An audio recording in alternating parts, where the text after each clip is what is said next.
Hello all, welcome back to my YouTube channel. இன்றைக்கி special நான் என்னோடய பிரேக்ஃபாஸ்ட் ரெசிபி தான் பண்ணுறது எப்படின்னு பார்க்கலாம் வாங்க.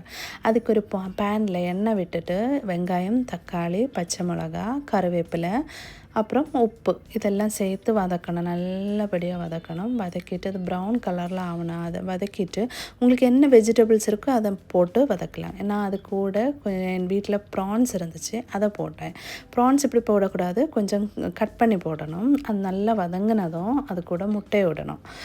முட்டை ஆம்லேட்டுக்கு உங்களுக்கு எவ்வளோ தேவையோ அந்த அளவு முட்டையை விட்டு இது நான் பண்ணுற மாதிரி பண்ணணும். பண்ணிவிட்டு கொஞ்சம் நேரம் மூடி வச்சுட்டு ஒரு 5 மினிட்ஸு லோ ஃப்ளேமில், 5 மினிட்ஸ் கூட வேண்டாம், 3 to 5 மினிட்ஸு லோ ஃப்ளேமில் வச்சுட்டு வேக வைக்கணும். வேக வச்சுட்டு அதுக்கு ஹாஃப் வெந்ததுக்கப்புறம் கொஞ்சம் சீஸ் எடுத்து அது மேலே தூவணும். சீஸ் தூவிட்டு திரும்ப அடைச்சி ஒரு 2 மினிட்ஸு அடைச்சி வைக்கணும். அடைச்சி வச்சுட்டு எடுத்தால் பார்க்குறதுக்கு ரொம்ப சூப்பராக இருக்கும். பிஸ்ஸா மாதிரியே இருக்கும். எடுத்து வச்சு டேஸ்ட் பண்ண வேண்டியதுதான். இது என்னோடய பிரேக்ஃபாஸ்ட் ரெசிபி எப்படி இருக்கிறதுன்னு பண்ணி பார்த்துட்டு எனக்கு கமெண்ட்ஸில் சொல்லுங்கள். தேங்க்ஸ் ஃபார் வாட்சிங். Please subscribe my channel.